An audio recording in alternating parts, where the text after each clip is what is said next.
Putin said the country has to be cleaned. Clean from what? From homosexuals and Jews. Oh. This is something you're probably not going to get on Russian state TV. Now, this is from one of my favorite Russian YouTubers. And yes, I do have favorite Russian YouTubers. This is from 1420. They do street interviews asking everyday Russians what they think of, you know, just like common questions or, you know, daily events, stuff like that. And in this one, it's right after, it was the day after they lost Kherson. And he's asking Russians, what do they think about losing the newly annexed territories in Kherson?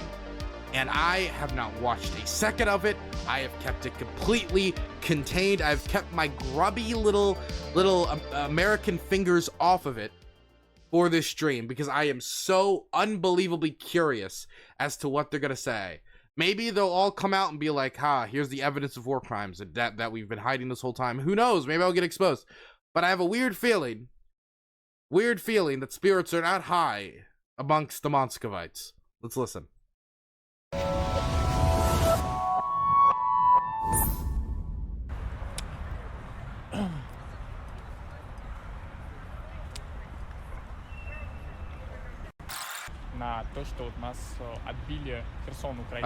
By the way, I'll read the subtitles just so people listening have an idea what's going on. We had Kherson taken away by the Ukrainians. I don't follow this. Have you ever heard about it? Nope. Now that you have, what do you feel about it? I don't know. So you don't care?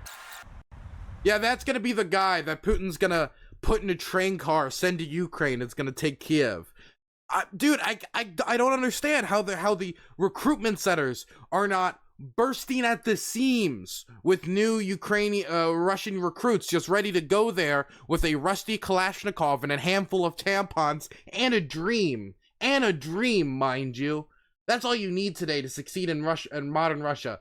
An old rusty Kalashnikov, maybe like a handful of bullets, the other hand just full of tampons and a dream. That's all you need to succeed these days. Today's Russian kids are just so spoiled. Back in my day, we only got 2 tampons. Now they're getting like 3 or 4 to plug up their bullet wounds. It's insane. Our troops surrendered in Kherson. I'd like to be free, actually. Do you think they'll put you in jail? I think they will. So this guy's basically saying, I'm not going to comment on Kherson. I'm not going to comment on losing Kherson because I would rather not go to prison. Smart guy.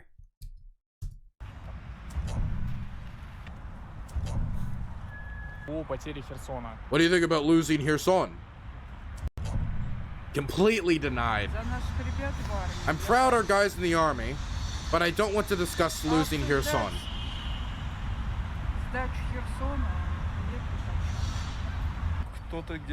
Someone may have underperformed somewhere. It's a shame. Dude, this is like this. People are more clogged up now, more unwilling to talk to this guy than I've ever seen him.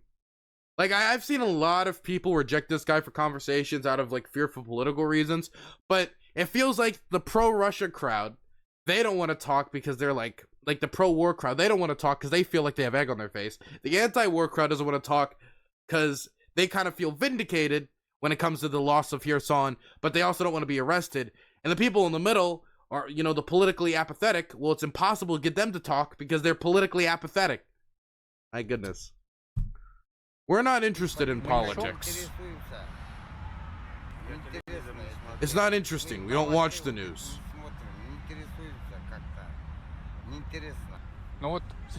Now that you've heard about it, what do you feel about it? How can we lose Kherson? Was it even Russian? True.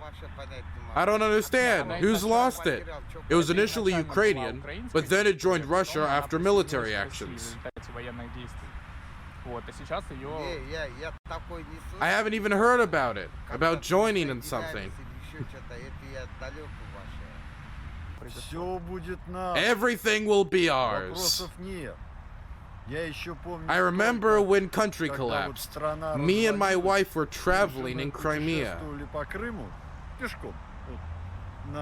We started in the eastern part and walked through the whole of Crimea on foot. And some Ukrainian journalist was acting like this and asking us. He asked us about Crimea. I said that we gave you Crimea to use. If you use it well, you can keep it. Listen to this like imperial mindset, by the way. Like, we gave you your land. You better use it well or we'll take it back. Like as if Russia has like the primary owners of all the lands of the Slavic peoples, and at any point if a people shows independence in a way they don't like, they're going to take it back. And that's the thing, right?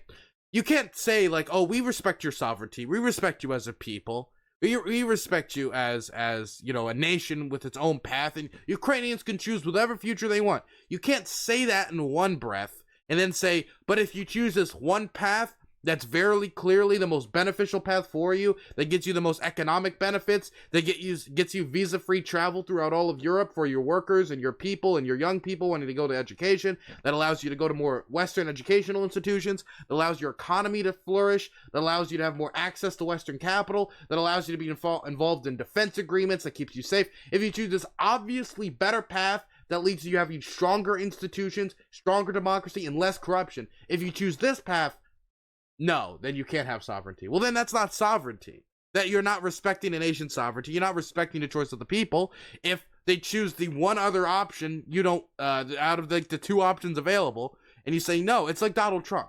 It's a little bit like Donald Trump. It's not democracy if every single time you lose, you say, never mind, I quit.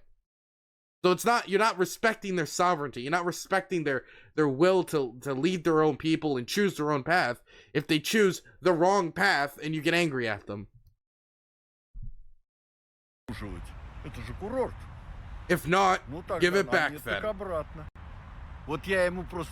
I said it to him, and that's how it happened. So we have no reason to worry, and we will get it back. They're getting their ass kicked. And see how the country is being cleaned up. They don't talk about it, but it's happening. Yeah, hey guys, Putin's clearing the swamp. Don't you worry, guys. Don't you guys worry. Putin's clearing the swamp. Don't worry, man. Make Russia great again. Putin said the country has to be cleaned. Cleaned from what? From homosexuals and Jews. Oh. Oh.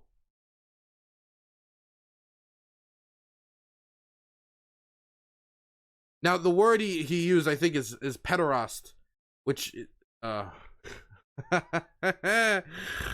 boy. Remember, guys, it's a denazification operation. Don't worry. It's not. Yo, oh my God, this is actually straight up. Okay, I know people are sick of the World War II comparisons. Okay, people are sick of them. They hate them. It's all people are able to do because it's the only war people know about. But I gotta say, people blaming the Jews for losing a war they should have won out of extreme nationalism is something that rings a bell. Okay, I'm just saying that historically, if that's your position, you're not on the right side. I'm just saying, historically, that's a very scary thing. Very scary thing. Remember, guys, though, this is a denazification operation to save Ukraine from the Jews. To save Russia from the Jews and the homosexuals and the trans people, but the Nazis, of course, the Nazis. Remember the Nazis. From the pederasts and the Jew. Pederast is like a slur people use for like homosexuals. Look who left the country. Вы про Россию. Конечно. Орган же. Okay, so that guy basically said that, don't worry, we're gonna take back Kherson. People don't talk about the good things Putin does, which is deals with the homosexuals and the Jews. But when he says homosexuals, he uses basically the Russian version of the F slur. Pederast it's literally like the F slur. Remember, guys, though, Denazification. The Russians are fighting fascism. Remember that. Totally. I can only say that every action of our government and of our state, I completely approve them. Everything. I trust them. А почему? Why? Because I know. I live my life. I can compare. Ну вот некоторые Some people люди say our говорят, army are terrorists наша and армия criminals. в Украине, люди говорят о том, что у нас террористы одни, что это все преступно, что это We need to преступная deal with война. the Ukrainians. They have everything twisted there.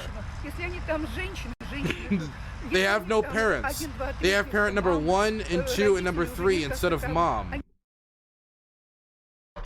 Dude, okay, so what she's saying is we need to go and invade Ukraine because they have like group homes for children. They have basically, I think what she's getting at is like the breaking down of the family unit and like gay parents. And like sometimes they'll have a home and there'll be 3 people raising the one child instead of a healthy mom and a healthy dad.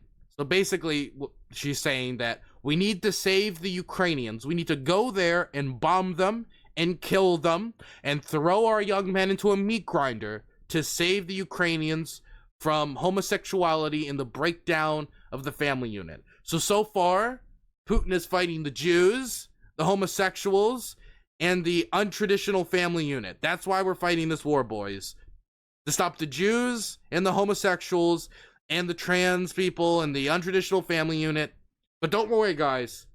The Nazis, sure, we're fighting them too, I guess. We gotta kill the gay out of Ukraine.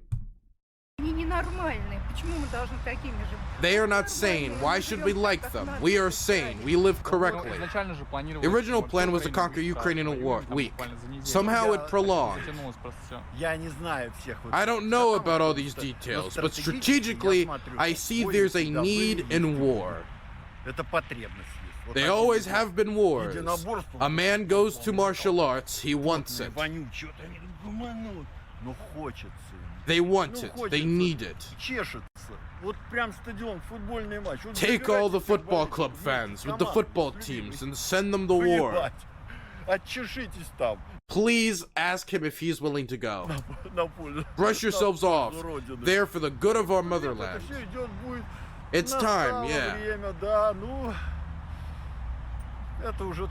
That's tactics or strategy. Okay, can I just say I have no idea what the guy was saying. I can't, like, was he trying to say like, you know, it's just man's nature to kill each other, so we might as well kill the Ukrainians? Is that what he was saying? It's kind of hard to tell exactly what he was getting at, but I think he was getting at like, you know, human beings just kind of kill each other, so you know, it's just kind of part of the natural cycle. So we got to complete the natural cycle. That's what it kind of felt like. Are you offended or happy about losing Kherson? You know what? It's not our land. That's why Ukrainian army liberates its territory. Even though we call them terrorists.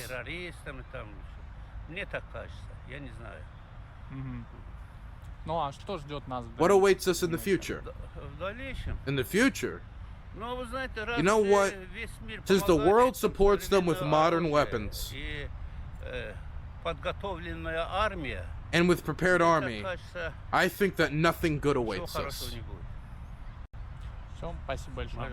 Listen, by the way, that out of all the interviews, that guy was the most coherent, he was the most clear, and his point made the most sense. Nothing good awaits us. It's not ours. That's probably why we lost it. So I think those parts of these stories, like those parts of the interviews, are pretty good to remind you guys that, like, hey, you know, there's a lot of Russians who still don't support the war, and a lot of Russians who are politically apathetic or don't think this is a good idea, and more Russians are seeing the writing on the wall, whether or not the government will acknowledge that. And as the war continues to get worse and worse for Russia, especially as their soldiers are about to start freezing in the winter, I think that the number of people who are against the war are only going to increase. Oh yeah, and there are people who support the war in Russia. I will never let me take away from the fact that the reason this war can be conducted is because there are people who support it. Like Mr. We need to stop the Jewish gays over here. Like, those people exist. But I do think it's important to kind of like listen to interviews like this and watch these type of street interviews to remind you that, you know, there's human beings behind every country.